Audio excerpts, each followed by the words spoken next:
बांग्लादेश के सेना प्रमुख वकारुज्जमान ने सच उगला है। नमस्कार, आपके साथ हूं राजीव शर्मा। बड़ी खबर, बांग्लादेशी सेना प्रमुख बोले भारत महत्वपूर्ण पड़ोसी, भारत के खिलाफ नहीं जाएगा बांग्लादेश। हमारा देश भारत पर कई तरह से निर्भर, भारत और बांग्लादेश के बीच लेन देन का रिश्ता है। यानी जितनी गालियां देनी थी अब तक भारत को दे चुके, लेकिन अब पेट में भूख की आग लगी तो लेने के लिए अनाज चाहिए। एक सॉफ्ट चेहरा आगे करने की कोशिश मोहम्मद यूनुस ने की है।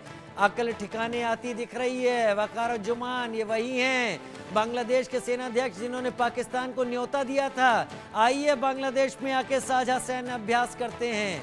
ये वही हैं जिन्होंने पिछली सरकार को गिराने में भी एक रोल निभाया है। वकारुज्जमान अब भारत को महत्वपूर्ण पड़ोसी बता रहे हैं, क्योंकि हिंदुओं पर हो रहा जुल्म तो रोक नहीं पाए, उसकी आड़ में भारत के खिलाफ बयानबाजी भी रोक नहीं सके। और अब जब समझ में आया कि अब रोटी और रोजी चलाने के लिए भारत के रिसोर्सेज की ज़रूरत है, तो भारत बांग्लादेश के बीच लेन देन का रिश्ता, क्या लेना है क्या देना है, ये अब भारत तय करेगा। वकारुज्जमान अब अपनी अलग भाषा बोलने लगे हैं। हालांकि मोहम्मद यूनुस अभी तक उसी अकड़ में है। मोहम्मद यूनुस अभी तक खुद के ऊपर नोबेल प्राइज विनर का टैग तमगा लगाकर दुनिया में घूम रहा है और ये सोच रहा है कि उससे बेहतर बांग्लादेश का कोई लीडर नहीं। नागरिकों जात्रा नाम का एक राजनीतिक संगठन कभी मोहम्मद यूनुस ने बनाया था, जिसकी चुनाव में ऐसी बुरी दुर्गति हुई थी कि उसके बाद पर्दे के पीछे मोहम्मद यूनुस चला गया था। लेकिन उस आड़ में बांग्लादेश की सरकार को पलटने का जो चक्र रचा मोहम्मद यूनुस ने, बांग्लादेश की सरकार को उखाड़ फेंका और अब वहां का सबसे बड़ा लीडर बन बैठा है मोहम्मद यूनुस। भारत के खिलाफ बयानबाजी, आग उगलना, ये मोहम्मद यूनुस के दो बड़े प्रिय काम हैं जिन्हें वो लगातार निभा रहा है। लेकिन शायद सेना प्रमुख को असलियत हकीकत समझ में आ गई है कि रोजी रोटी तो भारत के सहयोग से ही चलनी है, लिहाजा उसके जरिए बयान दिलवाए जा रहे हैं। शोएब चौधरी, वरिष्ठ पत्रकार, बांग्लादेश से मेरे साथ इस वक्त जुड़ गए हैं। शोएब भाई, अभी फिलहाल क्या हालात है? ये रिजर्वेशन पर ये सारा का सारा मसला शुरू हुआ था, उसके बाद ये एंटी हिंदू सेंटिमेंट्स वहां पर आ गए, जहां पर मंदिरों को तोड़ना, आग लगाना, ये सारी चीजें शुरू हुई।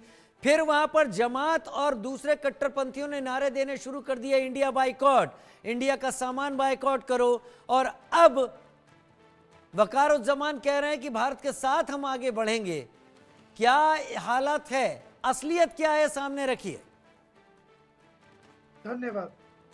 देखिए, ये जो यूनुस है, यूनुस आपने कहा कि नोबेल पुरस्कार मिला, ये आधा नोबेल पुरस्कार मिला है।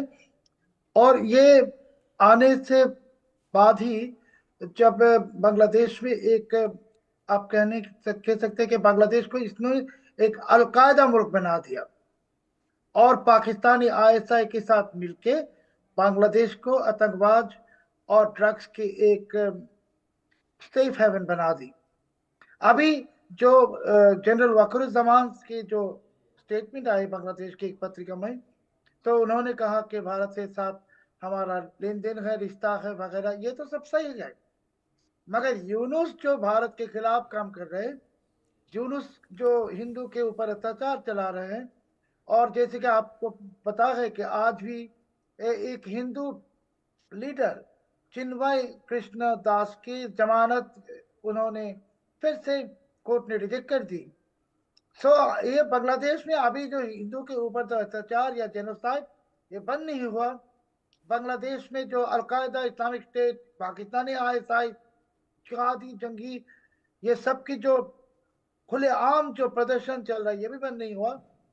अभी ये सबको सामने रख के वकारुज्जमान साहब की जो स्टेटमेंट है, हमें लगता है कि ये जरा डबल स्टैंडर्ड है।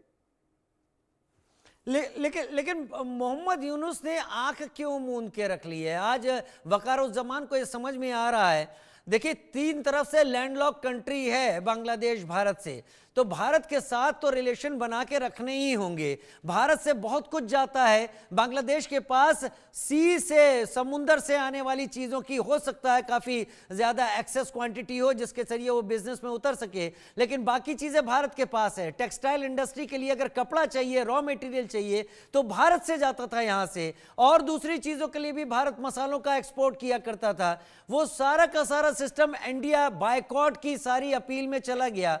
ये कैसे इकोनॉमिस्ट है, कैसे बांग्लादेश के नोबेल प्राइज लॉरेट हैं जिन्होंने शेख हसीना के टाइम पे बांग्लादेश का पर कैपिटा इनकम 3 गुना ट्रिपल हो गया था, आज वो भारत से सीधे सीधे एंटी होने का मूड बना के बैठे हैं। मोहम्मद यूनुस ये कर रहे हैं, मोहम्मद यूनुस मजबूर हो गए हैं जिनके इशारों पर मोहम्मद यूनुस को काम करना पड़ रहा है। ये जो भारत की विरोधिता करके पाकिस्तान क्या हो गई? पाकिस्तान एक भिखारी मुल्क हो गई जिसके भीख मांगने की कटोरी भी नहीं है। बांग्लादेश की जो अर्थनीति या इकोनॉमी है, ये इसको अगर आगे बढ़ाना है भारत की मदद चाहिए, क्योंकि हमारे जो टेक्सटाइल गारमेंट सेक्टर है इसके जो सारे रॉ मटेरियल्स भारत से ही आता है। हम रॉ मटेरियल्स तो चाइना से या कई और मुल्क से नहीं ला सकते क्योंकि उसमें बहुत कीमती हो जाता है। तो भारत के साथ दुश्मनी करके बांग्लादेश के लिए बर्बादी है और कुछ भी नहीं। और ये जो पाकिस्तानी अभी आके बांग्लादेश में जुड़े हैं, ये पाकिस्तानी आया है जो 1971 में पाकिस्तानी को भारतीय सेना और बांग्लादेश की फ्रीडम फाइटर्स ने मिलके जो जलील किया था उसकी बदला लेने के लिए पाकिस्तान आ रहा है। पाकिस्तान की तरह बांग्लादेश को भी एक भिखारी मुल्क बनाएगा कटोरी के बिना, यही पाकिस्तान की मकसद है, और बांग्लादेश की एक आतंकवादी राष्ट्र बनाएगा। मगर आपको मैं एक बात कहना चाहता हूँ कि यूनुस के दिन खत्म हो गई।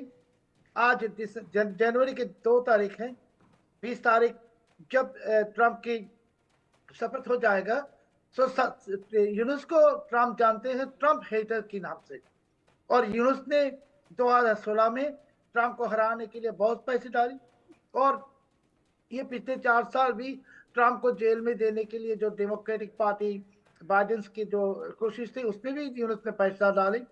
कि यूनुस ट्रंप की एकदम ओपन दुश्मन है। अभी यूनुस को पता है कि जनवरी के 20 तारीख उसके आखिरी दिन है, उसके आगे ये भागने की कोशिश करेगा, भाग तो नहीं सकेगा कि वो तो भारत की एयर स्पेस को क्रॉस नहीं कर सकेगा। मगर अभी बांग्लादेश में जो चीज़ होगा, जितने चीज़ होगा अगले 2-3 हफ्ते, ये सब ऐसा है नर्वसनेस है कि यूनुस भागने वाला है, इसके जो जितने जिहादी संगी है सब भागने वाला है। मगर बांग्लादेश में एक जो बुरी चीज़ यूनुस ने करके गया कि हमारे इकोनॉमी को बर्बाद कर दी, इंडस्ट्रीज को बर्बाद कर दी, सोशल सिस्टम को बर्बाद कर दी, लॉ एंड ऑर्डर है नहीं, और बांग्लादेश में खुलेआम जो अलकायदा इस्लामिक स्टेट के फ्लैग को लेके घूमता है। सो ये बहुत ही एक गंभीर कंसर्न की बात है बांग्लादेश के लिए भी, ये रीजन के लिए, भारत के लिए भी। शोएब भाई, क्या अवामी लीग पूरी तरीके से खत्म कर दी गई है बांग्लादेश में? बीएनपी ने पूरा कंट्रोल कर लिया है क्या? वहां की पॉलिटिकल सिनारियो क्या है? क्योंकि मोहम्मद यूनुस ने तो नागरिकों यात्रा अपना एक पॉलिटिकल ऑर्गेनाइजेशन बनाया था, उसका क्या हालत हुआ था सब लोग जाके अच्छी तरीके से समझ सकते हैं, लेकिन बीएनपी इसके पीछे कितनी है, और क्या अवामी लीग का सपोर्ट खत्म हो गया है पूरा? नहीं, अवामी लीग के जो सपोर्टर बेस है बांग्लादेश पे, ये बहुत ताकतवर है और इसको बर्बाद कर नहीं सकते, और कोई अवामी लीग और बीएनपी करेगा नहीं। ये बीएनपी, जमात इस्लामी, ये दोनों ही भारत विरोधी दल पार्टी है। सो अवामी लीग बर्बाद हुआ नहीं। 75 में जब शेख मुजीबुर रहमान साहब की उनके फैमिली के साथ जो हत्या हुआ था, उस वक्त भी अवामी लीग कई महीनों के लिए चुप थे, तो बाद में फिर से अवामी लीग जाग उठे। अभी भी अवामी लीग जाग उठेगा। अवामी लीग ऐसा एक पार्टी है बांग्लादेश में कि इसको कोई भी बर्बाद नहीं कर सकता, यूनुस का कोई नहीं। सो अवामी लीग फिर से जागेगा, जाग उठेगा, और बहुत जल्दी जाग उठेगा। और हमें लगता है कि ये बीएनपी जो आप कह रहे हैं या जमात इस्लामी, ये अभी पावर में है नहीं, यूनुस है, मगर यूनुस की सरकार तो बीएनपी और जमात चला रहा है। और बांग्लादेश में बीएनपी वालों अभी जो एक्सटोर्शन, बहुत सारे क्राइम्स कर रहे हैं, ओपनली क्राइम्स कर रहे हैं बांग्लादेश में। तो और पीएनपी के बहुत सारे लोग को ये यूनुस की एडमिनिस्ट्रेशन में भी दे दिया है। तो पीएनपी जमात अभी पावर में है। सोचिए कि यूनुस को सामने रख के बीएनपी जमात ही पावर में है, और बीएनपी चाहते हैं अवामी लीग को बर्बाद कर दे, यूनुस चाहते हैं अवामी लीग को बर्बाद कर दे। तो मगर आपने जो अभी कहा कि यूनुस ने जो 2006 साल में नागरिक शक्ति पार्टी बनाए थे, उसमें इनको सिर्फ 3 लोगों की सपोर्ट मिला था, 3%। और अभी इन्होंने नया पार्टी बनाया जनशक्ति, इसको भी कोई सपोर्टर नहीं है, मिलेगा भी नहीं। ये सब ख्वाब है। अवामी लीग बहुत ही ताकतवर पार्टी है और इसके साथ बांग्लादेश की गहरा रिश्ता है। तो अवामी लीग से बहुत जल्दी वापस आने वाला है। अवामी लीग बहुत जल्दी वापस आने वाला है, ऐसा शोएब आप यहाँ पर कह रहे हैं। लेकिन शोएब, जो कुछ भी हालात हो गए हैं अब इंडिया बांग्लादेश के बीच में, हालांकि इंडिया भारत प्रधानमंत्री नरेंद्र मोदी और गवर्नमेंट जानती है कि ये चीज़ें चलती रहती थी, लेकिन पिछले जुलाई के बाद से